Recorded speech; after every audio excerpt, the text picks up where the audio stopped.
এক জরাজীর্ণ অভিশপ্ত প্রাসাদ।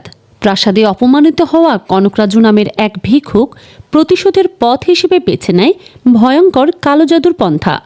ক্ষমতার লোভ লালসায় পড়ে শেষ করে দেয় পুরো এক সাম্রাজ্যকে। ওই সাম্রাজ্যের রানীকে দিয়েই তার রাজ্যের কোষাগারের সমস্ত সম্পদ লুট করে নিয়েছিল। কিন্তু লোভী আত্মা এত কিছুর পরেও শান্ত হয়নি। মৃত্যুর পরও আটকে আছে সেই প্রাসাদে। গল্পের নায়ক রাজু যখন সেই প্রাসাদে পা রাখে, তখন থেকেই শুরু হয় বাস্তবের সাথে বিভ্রমের এক হাড়হিম করা লড়াই। একদিকে বিপুল ধনসম্পদের মোহ, অন্যদিকে এমন এক অশুভ শক্তির অভিশাপ যা কয়েক প্রজন্ম ধরে রাজপরিবারকে কুড়ে কুড়ে খাচ্ছে। রাজু কি পারবে সেই মায়াজাল ছিন্ন করতে, নাকি সে নিজেও পরিণত হবে সেই অশরীরীর খেলার একটা পুতুল মাত্র? সঞ্জয় দত্ত ও প্রভাসের অভিনীত এই মুভিটি বর্তমানে বেশ আলোচনায় রয়েছে। সম্প্রতি মুভিটি ভেঙেছে বক্স অফিসের সকল রেকর্ড। একদিনে ইনকাম করেছে 1000 কোটি টাকা। তো চলুন এবার পুরো মুভির রহস্যময় গল্পটা দেখে আসি। তার আগে সবাইকে অনুরোধ করব, আমাদের সিনেমা এক্সপ্লেনেশন চ্যানেলে নতুন হয়ে থাকলে চ্যানেলটা সাবস্ক্রাইব করে দেবেন। তো চলুন শুরু করা যাক। গল্পের শুরুতেই আমাদের একজন ওয়ার্ড বয়কে দেখানো হয়, যে রেস্তোরাঁয় তার সাথে করে একটা অস্থির হাড়ি নিয়ে এসেছে। সেখানকার একজন স্টাফকে দেখায় অস্থির হাড়ির সঙ্গে সে কচকচে 500 টাকার একটা নোটও পেয়েছে। তখনই তার হাত থেকে 500 টাকার নোটটি উড়ে যায় পরিত্যক্ত এক প্রাসাদের ভেতরে। টাকার পিছু করতে করতে ওয়ার্ড বয়টিও প্রাসাদের ভেতরে গিয়ে পৌঁছায়। ছেলেটি টাকার প্রতি এতই আসক্ত হয়ে পড়েছিল যে তার আশেপাশে প্রাসাদের ভেতরে যে অদ্ভুত জিনিসগুলো হচ্ছে সেগুলো সে লক্ষ্যই করে না। এমনকি একটি লাশ যখন সে ডিঙিয়ে যায়, এটাও সে লক্ষ্য করে না। তার নজর ছিল শুধুমাত্র 500 টাকার ওপর। আশপাশ থেকে তখনই গম্ভীর ভারী গলায় একটা কণ্ঠস্বর ভেসে আসে। কণ্ঠস্বরটা ওয়ার্ড বয়কে বলছিল, ওই মৃত লাশটির থেকে অস্থির সঙ্গে যে জিনিসগুলো পেয়েছে সেগুলো যেন সে নিচে রেখে দেয়। ভুতুরে এই শব্দটি শুনে ওয়ার্ড বয় খুব ভয় পেয়ে যায়। সে সকল জিনিস রেখে যখন চলে যাবে, তখনই পেছনে থাকা ওই লাশটি এসে ওয়ার্ড বয়টাকে মেরে ফেলে। দৃশ্য এখান থেকে কাট হয়ে যায় রাজুর ওপর। সে তার দাদির সঙ্গে ছোট্ট একটা গ্রামে থাকত। রাজুর দাদির অ্যালজাইমার ছিল, যার ফলে তার দাদি সব কিছুই ভুলে যেত, শুধুমাত্র তার দাদাকে ছাড়া। অর্থাৎ রাজুর দাদি তার হাজব্যান্ডকে ছাড়া সব কিছু ভুলে যেত। এটা নিয়ে রাজু তার দাদির উপর বেশ বিরক্ত ছিল, কারণ তার দাদি সব কিছু ভুলে গেলেও তার দাদাকে ভুলতো না। রাজু যখন তার দাদিকে ডাক্তার দেখায়, ডাক্তার জানায় এভাবে যদি তার হাজব্যান্ডকে নিয়ে সবসময় ভাবতে থাকে, তাহলে তার যে কোনো সময় ব্রেন স্ট্রোক হতে পারে। আসলে রাজুর দাদা অনেক বছর আগে হারিয়ে গেছে। পুলিশ স্টেশনে রিপোর্ট লেখানো হলেও আজ অবধি কোনো খবর পাওয়া যায়নি। একদিন সকালে রাজুর এক বন্ধু রাজুর সঙ্গে দেখা করতে এসে জানায় সে হায়দ্রাবাদে গিয়ে বিয়ে করে ফেলেছে। তাদের বিয়ের ছবি রাজুকে দেখালে রাজু দেখতে পারে ছবির পেছনে তার দাদাকে দেখা যাচ্ছে। তখনই রাজু তার হায়দ্রাবাদে থাকা মামাকে ফোন করে এবং দাদার সম্পর্কে খোঁজ লাগাতে বলে। তার মামা পুলিশ স্টেশনেই কাজ করত। সে জানায় এই কেসটা অনেক পুরনো এবং এটাকে খুলতে গেলে কমপক্ষে 5 লক্ষ টাকা লাগবে। তখন রাজু তার ফ্রেন্ড অনিতার কাছে 5 লক্ষ টাকা চায়। অনিতা যেহেতু রাজুকে ভালোবাসত, তাই সে রাজুকে টাকা দিয়ে দেয়। রাজু নিজেও জানতো অনিতার মনে রাজুর জন্য অনুভূতি রয়েছে, তাই সে টাকা দিতে না করবে না। এরপর রাজু অনিতার কাছ থেকে 5 লাখ টাকা নিয়ে রওনা হয় হায়দ্রাবাদের উদ্দেশ্যে। হায়দ্রাবাদে গিয়ে রাজুর দেখা হয় বেসি নামের একটা মেয়ের সাথে। তবে বেসি ছিল নান। নান হলো খ্রিস্টান ধর্মের জন্য যারা নিজেদের সমর্পিত করে, যারা জীবনে কখনোই প্রেম ভালোবাসা বা বিয়ে করবে না। তো প্রথম দেখাতেই রাজু বেসির প্রেমে পড়ে যায়। রাজু তাকে ইমপ্রেস করতে চলে যায় চার্চের ভেতরে, যেখানে রাজুর সাথে ছোট্ট একটা বাচ্চার পরিচয় হয়। রাজু জানতে পারে বাচ্চাটির হার্টের সমস্যা আছে, তাকে বাঁচাতে হার্ট অপারেশন করতে হবে, যার জন্য অনেক টাকা দরকার। রাজু তখন বেসিকে ইমপ্রেস করতে তার কাছে থাকা 5 লাখ টাকার মধ্যে 3 লাখ টাকা বাচ্চাটিকে দান করে দেয়। পরবর্তীতে যখন বেসি জানতে পারে রাজু নামের এক লোক 3 লক্ষ টাকা দান করেছে, তখন বেসি রাজুর ওই দয়ালু মনের প্রতি আকৃষ্ট হতে থাকে। কিছু সময় পর রাজু পুলিশ স্টেশনে গিয়ে পৌঁছালে তার মামা তাকে বড় একজন অফিসারের কাছে নিয়ে যায়। রাজু জানায় তার দাদি রাজকীয় পরিবার থেকে বিলং করে। একদিন গঙ্গারাজু নামের একজন লোক কোষাগার থেকে সব সোনা গয়না ও সিন্দুক নিয়ে পালিয়ে যায়। তখন তার দাদা কনকরাজু ওই লোককে খুঁজতে বের হয়। যাওয়ার আগে তার কাছে একটা চিঠি লিখে যায় যে যতদিন না পর্যন্ত গয়না বা সিন্দুক ফেরত আনতে পারবে ততদিন পর্যন্ত সে তাদের কাছে ফেরত আসবে না। আর এরপর থেকে তার দাদাকে কখনোই খুঁজে পাওয়া যায়নি। কিন্তু এখন তারা খোঁজ পেয়েছে তার দাদা এই শহরেই রয়েছে। পুলিশ অফিসার তখন বলে, যেহেতু তোমরা আমাকে টাকা দিচ্ছ তাহলে নিশ্চিন্তে থাকো, তোমার দাদাকে খুব তাড়াতাড়ি খুঁজে বের করা হবে। রাজু বাসায় গেলে তাকে বেসি ফোন করে। বেসি বলে সে রাজুর দাদার উপরে কেস করেছে, কারণ কয়েকদিন আগে যখন চার্চের এক বাচ্চাকে নিয়ে অপারেশন করাতে যায় তখন তার সঙ্গে রাজুর দাদার দেখা হয়। ভদ্রলোক তখন বেসিকে বলে তাকে যেন লাইনের আগে দাঁড়াতে দেয়, কেননা অপারেশন করতে হবে এবং এর জন্য তাড়াতাড়ি টাকা জমা দিতে হবে। তখন কনকরাজু বলে বেসি যেন টাকাগুলো তাকে দেয়, সেই কাউন্টারে জমা দিয়ে দেবে। বেসি যখন ভাবছিল টাকাগুলো অপরিচিত একজন ব্যক্তির হাতে দেওয়া ঠিক হবে কিনা, তখন কনকরাজু বেসিকে হিপনোটাইজ করে এবং বেসির কাছ থেকে টাকা নিয়ে নেয়। মূলত কনকরাজুর শক্তি ছিল যে কারো মস্তিষ্ককে নিজের নিয়ন্ত্রণে আনতে পারা। বেসির কথা শুনে রাজু তার দাদিকে ফোন করে বলে, দাদা কি কোনো চোর ছাচর ছিল নাকি? দাদি জানান, না, সে খুব ভালো মানুষ ছিল, বরং সে তো সবাইকে সাহায্য করত। রাজু যখন তার দাদির সাথে কথা বলছিল তখন আমরা গঙ্গারাজুকে দেখি।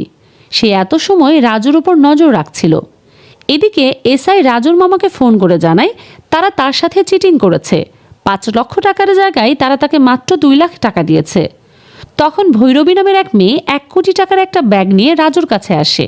সে রাজুকে জানায় রাজুর দাদা একদিন তার নানাকে সাহায্য করেছিল, সেই সাহায্যের জন্য ভৈরবীর নানা রাজুর দাদা অর্থাৎ কনকরাজুকে এই টাকা দিতে বলেছে।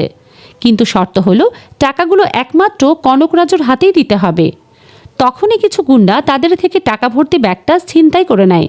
এরপর আর কি, রাজু যায় এবং খুব স্টাইলের সঙ্গে সবাইকে মেরে টাকাগুলো উদ্ধার করে নেয়। রাজুর এই স্টাইল দেখে তো ভৈরবী নিজেও তার উপর ফিদা হয়ে যায়। কিন্তু সমস্যা হয় তখন যখন বেসি রাজু ভৈরবীকে এভাবে দেখে রাগ করে চলে যায়। এরই মধ্যেই গ্রাম থেকে অনিতা রাজুকে ফোন করে এবং জানায় তার দাদি নিজেই কনকরাজু মানে তার হাজবেন্ডকে খুঁজতে বের হয়ে গেছে হায়দ্রাবাদের দিকে।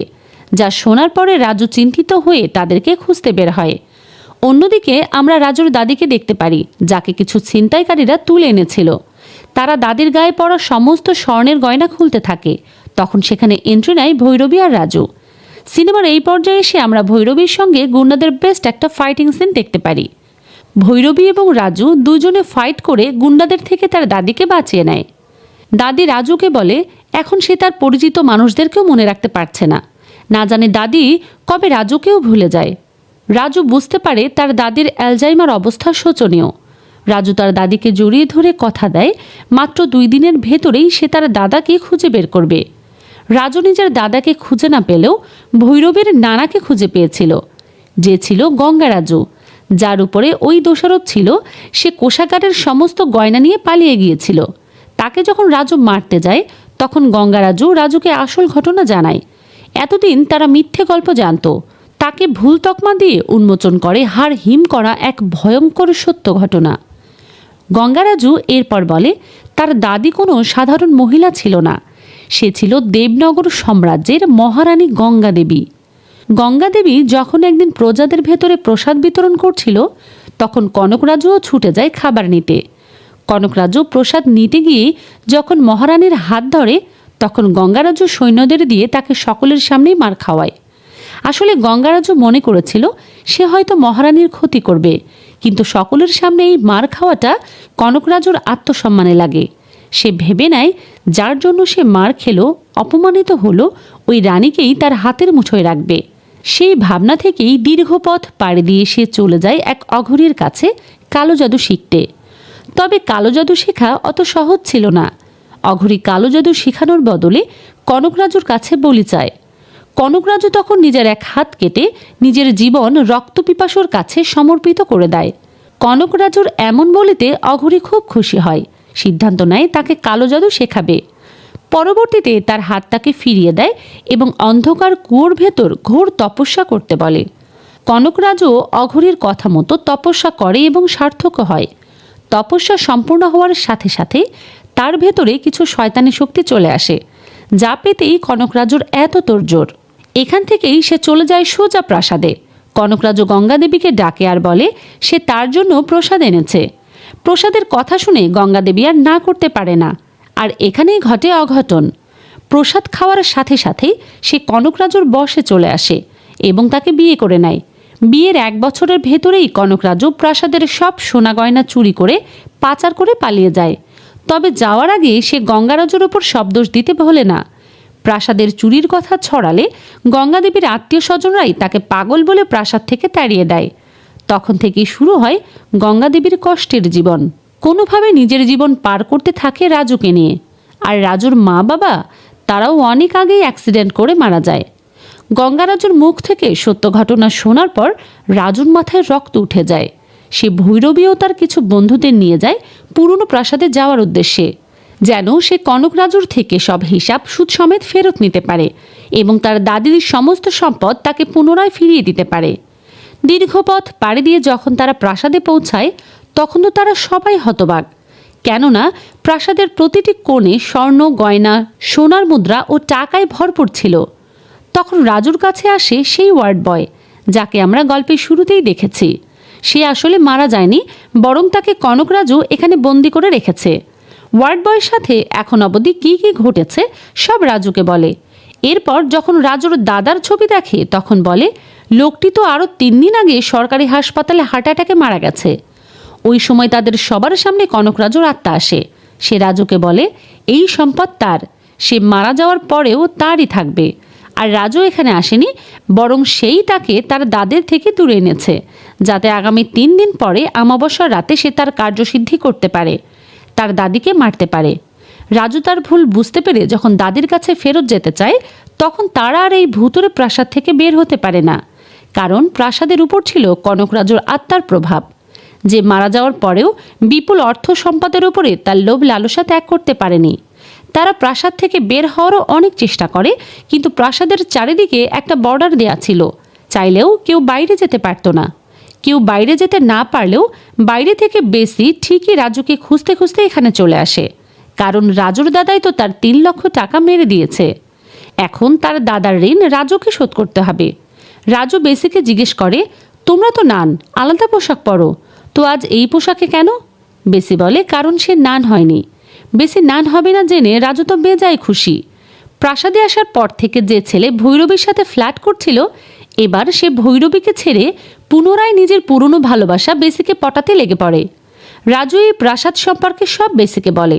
প্রথমে বেসি বিশ্বাস না করলেও পরে ঠিকই সব কথার প্রমাণ পেয়ে যায়। ভুতুরে এই প্রাসাদের ভেতরে এরা ফেসে থাকলেও বেসি আর রাজুর একটা লাভ হয়, সেটা হলো এরা একে অপরকে নিজের মনের কথা বলে দেয়। কিন্তু দিন দিন সব হাতের বাইরে যেতে থাকলে রাজু বলে এবার তাদের নড়ে চড়ে বসতে হবে, এমন কাউকে খুঁজতে হবে যে কনকরাজুর আত্মার থেকে তাদের মুক্তি দিতে পারবে। বেসি তখন বলে সে ডক্টর পদ্মভূষণ নামের এক সাইকিয়াট্রিস্টকে জানে, যে প্যারালাল বিষয়গুলো হ্যান্ডেল করে। তো এরপর তারা এই ডাক্তারকে প্রাসাদে আসতে বলে। ডাক্তার ভেতরে এসেই সব পর্যবেক্ষণ করে বলে তার দাদা শুধুমাত্র সাধারণ কোনো তান্ত্রিক না, বরং সে একজন সাইকিয়াট্রিস্ট। মাইন্ডকে কন্ট্রোল করার সব পদ্ধতিই তার জানা, এমনকি প্রাসাদের প্রতিটি কোণে এমন সব হিপনোটাইজ করার জিনিস আছে যা দিয়ে সে প্রতিনিয়ত তাদের মস্তিষ্ককে নিয়ন্ত্রণ করছে। এরা যা দেখছে বলে মনে করছে সেসব কখনো কখনো শুধুমাত্র ভ্রম, তার সাজানো এক কল্পনা। ডাক্তার নিজেই একজন বড় হিপনোটাইজার, এরপরেও কনকরাজু তাকে খুব সহজেই হিপনোটাইজ করে ফেলে। ডাক্তার বলে কনকরাজু সব মানুষের দুর্বলতা সম্পর্কে জানে, আর এটারই সুযোগ সে নিচ্ছে। রাজু তখন জিজ্ঞেস করে, তাহলে এসব থেকে বের হওয়ার বা তার হাতে যেন হিপনোটাইজ না হই এর জন্য কোনো উপায় নেই? ডক্টর বলে আছে, সেটা হলো নিজের ওপর নিয়ন্ত্রণ রাখা, নিজের সমস্ত ধ্যান লক্ষ্য ঠিক রাখা। ডক্টর আরও কিছু তাদের বলবে তার আগেই কনকরাজু তাকে ছুঁড়ে বাইরে ফেলে দেয়, ফলে তারা আর বিশেষ কিছু জানতে পারে না। চারিদিকে যখন এমন ভয়ঙ্কর পরিস্থিতি, প্রাসাদ থেকে বের হওয়ার কোনো রাস্তা এরা পাচ্ছে না, তখন সেখানে চলে আসে অনিতা। অনিতা এসে রাজুর সাথে আরও যখন 2 জন মেয়েকে দেখে তখন তো সে বেশ কষ্ট পায়। অনিতা নিজে সবার সামনে বলে সে তাকে পছন্দ করে। অনিতার সাথে রাজুর কিছু আছে এটা জেনে 3 জনই বলে রাজু যেন এবার বলেই দেয় আসলে রাজু কাকে ভালোবাসে। বিষয়টা রাজু তখন কোনো মতে ধামাচাপা দেয়। এরপর রাতে রাজু গঙ্গারাজুকে ফোন করে আর বলে সে যেন তার দাদিকে কাল প্রাসাদে নিয়ে আসে। গঙ্গারাজু যখন দাদিকে আনতে যায় তখনই দাদি অসুস্থ হয়ে পড়েন। গঙ্গারাজু তাকে নিয়ে হাসপাতালে যায় এবং রাজুকে ফোন করে বলে, তোমার কথা মতো আমি দাদিকে প্রাসাদেই নিয়ে যাচ্ছিলাম, কিন্তু হঠাৎ সে অসুস্থ হয়ে যায় বলে তাকে হাসপাতালে ভর্তি করতে হয়েছে। ডাক্তার বলেছে তার অবস্থা খুবই খারাপ। গঙ্গারাজুর কথা শুনে রাজু বেশ অবাক হয়, কারণ সে তো তাকে কোনো ফোনই করেনি। তবে রাজু বুঝতে পারে সে কল না করলেও হয়তো তার দাদাই তার গলায় কথা বলে তার দাদিকে এখানে আনতে বলেছে। রাজু যখন শুনে তার দাদির অবস্থা ভালো না, তখনই সে গাড়ি নিয়ে বেরিয়ে পড়ে। আর এবার সত্যিই সে প্রাসাদের বাইরে যেতে পেরেছিল। হাসপাতালে পৌঁছে রাজু গঙ্গারাজুর কাছে তার দাদির অবস্থা সম্পর্কে জানতে চায়, কিন্তু অবাক করার মতো বিষয়, এরা কেউই রাজুর কথার গুরুত্ব দেয় না। দেবেই বা কী করে? কারণ এটা তো ছিল কনকরাজুর তৈরি ভ্রম। রাজুকে হিপনোটাইজ করে এত সময় সেসব দেখালো। রাজু এখনও গাড়ির সামনেই দাঁড়ানো ছিল। রাজু বাস্তবে তো কখনোই এখান থেকে বের হতেই পারেনি। কনকরাজু রাজুকে বলে সে মারা যাওয়ার আগে অঘরীর কাছে বলেছিল সে আবার পুনর্জন্ম নিতে চায়, তার এইসব সম্পদ ভোগ করতে চায়, বারবার বাঁচতে চায়। অঘরী তখন বলে এটা সম্ভব যদি তার স্ত্রীর স্বাভাবিক মৃত্যু হয়, কোনো কৃত্রিম মৃত্যু হলে হবে না, তাকে মারা যাবে না। আর তাকে স্বাভাবিক মৃত্যু দিতেই কনকরাজু তার মারা যাওয়ার আগে বারবার তার দাদির স্বপ্নের ভেতর আসত। তাকে দিয়ে বারবার তার মাথায় জোর দিত যেন সে এমনিতেই স্ট্রোক করে মারা যায়। আর এখন এটাই হচ্ছে। তার দাদি হাসপাতালে ভর্তি। কনকরাজুর এমন হিংসাত্মক পরিকল্পনা শুনে রাজুর এবার অনেক রাগ হয়। সে সোজা চলে যায় প্রাসাদের ভেতরে। এরপর প্রাসাদের সব অর্থ সম্পদে আগুন জ্বালিয়ে দেয়। যা দেখে কনকরাজু রাজুকে উপহাস করে বলে, তুমি কি সত্যিই সব টাকা পুড়িয়ে দিচ্ছ, নাকি নিজের দাদিকে পোড়াচ্ছ? রাজু যখন ভালো করে তাকায় তখন সে দেখে আসলেই সে হাসপাতালে আছে আর তার দাদিকে পোড়াচ্ছে। সে বুঝতেই পারছে না এটা কি আসল নাকি ভ্রম। এবার রাজুর মনে পড়ে ওই ডাক্তারের কথা, যে বলেছিল রাজুর নিজের ওপর নিয়ন্ত্রণ করতে হবে, কনসেন্ট্রেট করতে হবে নিজের ওপর, নির্দিষ্ট লক্ষ্য ঠিক করতে হবে। রাজু তখন নিজের মস্তিষ্ক শান্ত করে। যতবার নিজেকে কন্ট্রোল করতে যাবে ততবার কনকরাজু তাকে বাধা দিচ্ছিল, কিন্তু রাজু এবার তার মাইন্ড সেট করে এবং দেখে সে প্রাসাদেই দাঁড়িয়ে আছে। এবার রাজুর উপর কনকরাজুর কোনো হিপনোটাইজ কাজ করছিল না। যে সম্পদের জন্য লালসা, এত বলিদান, রাজু সেই সম্পদই জ্বালিয়ে দেয়। কনকরাজু তাকে বাধা দিতে অনেক রাস্তা বের করে। কখনো তার উপর ভয়ঙ্কর হিংস্র কুমির ছেড়ে দিচ্ছিল, তো কখনো নিজের ছায়াকেই তার বিরুদ্ধে দাঁড় করিয়ে দিচ্ছিল। এই ছায়াকে রাজু যত আঘাত করছিল তত আঘাতই লাগছিল রাজুর গায়ে। কিন্তু এবারে রাজু কনকরাজুর সেই ফাঁদ ভেঙে ফেলে। এরপর জ্বালিয়ে দিতে থাকে এই বিশাল অট্টালিকা। কনকরাজুর চোখের সামনে যখন তার সব সম্পত্তি জ্বলে পুড়ে যাচ্ছিল, তখন সে উন্মাদ হতে থাকে। একে একে তার সব শয়তানি শক্তি শেষ হতে শুরু করে। তখন সে আবার অঘরীকে ডাকে, তাকে সাহায্য করতে বলে রাজুকে শেষ করতে। অঘরী তখন কনকরাজুর আত্মাকে নিজের ভেতর নিয়ে নেয়। ফলে এই দুই শয়তানের শক্তি পৌঁছে যায় চরমে। দুজনে মিলে তৈরি হয় বিশাল আকৃতির এক দানবে। তারা খুব সহজেই রাজুকে হাতের মুঠিতে নিয়ে নেয়। শুষতে থাকে রাজুর আয়ু। এবার যখন রাজুর সঙ্গ দেওয়ার মতো কেউ নেই, পরিস্থিতি সম্পূর্ণ হাতের বাইরে, তখন রাজু সহস্র চক্রের শেষ ভাগে পৌঁছে যায়। এটা একটা ধ্যানের মতো, নিজেকে, নিজের মনকে নিয়ন্ত্রণের শেষ সীমা। এই সীমা যখন কোনো মানুষ পার করে তখন সে নিজেই ঈশ্বরের এক অংশে পরিণত হয়। রাজু যখন সহস্র চক্র আয়ত্ত করতে পারে তখন তার শক্তিও চরমে পৌঁছে যায়। আর এবার তার এক চুটকিতেই সে তার দাদা ও অঘরীকে মেরে ফেলে। তার দাদির এত কষ্টের যে কারণ তাকে নির্মূল করে দেয়। এবার রাজুর একটাই ভয় ছিল, যদি তার দাদি জানতে পারে তার স্বামী মারা গেছে, যার জন্য এত বছর সে অপেক্ষা করেছে, তাহলে তার অবস্থা কি হবে। বেশি প্রেশার নিলে আবার ব্রেনে না সমস্যা হয়। ভয়ে ভয়ে যখন রাজু কনকরাজুর কথা তাকে বলে যে সে মারা গেছে, দেখা যায় দাদি তাকে চেনেই না। সে সোজা কনকরাজুকে ভুলে গেছে। মানে সে সারা জীবন অ্যালজাইমার জন্য সবাইকে ভুলেও তার স্বামীকে ভোলেনি। সে আজ তাকে ভুলে সবাইকে মনে রেখেছে। এটা যখন রাজু দেখে তখন সে তো খুশিতে নাচতে থাকে। যে ভয় সে পাচ্ছিল সেটা যে সত্যি হয়নি, এটাই অনেক। গল্পের শেষ দিনে আমাদের দেখানো হয় রাজু একটা সার্কাসের মাঠে যায়, যেখানে হুবহু তার মতো দেখতে একজন জোকার বসেছিল। রাজু তাকে দেখে অবাক হয় আর জোকারটা তাকে দেখে এক ভয়ঙ্কর হাসি দেয়। এর সাথে মুভিটি এখানে শেষ হলেও ব্যাকগ্রাউন্ডের লেখার মাধ্যমে আমাদের বোঝানো হয় দ্য রাজা সাহেব নামের মুভির দ্বিতীয় চ্যাপ্টার আসবে, যেটার নাম হবে সার্কাস 1935। তো এটাই ছিল 2026-এর বিগ বাজেটের মুভি। মুভিতে একসাথে ছিল কমেডি, মিস্ট্রি, গা ছমছমে ব্যাপার আর প্রভাসের দুর্দান্ত অ্যাকশন। মুভিটি শেষ হবার সাথে সাথেই সকলকে হিন্ট দেয় এটার সিজন 2 আসবে। এবার সবাই কমেন্ট করে জানান আসলে মুভিতে দম ছিল নাকি শুধুই হাইপ। আপনার মতামত জানান, আমরা সকলের কমেন্ট পড়ব। আর হ্যাঁ, লাইক, কমেন্ট ও সাবস্ক্রাইব করতে একদমই ভুলবেন না। ভালো থাকুন, সুস্থ থাকুন, আমাদের সাথেই থাকুন। আল্লাহ হাফেজ।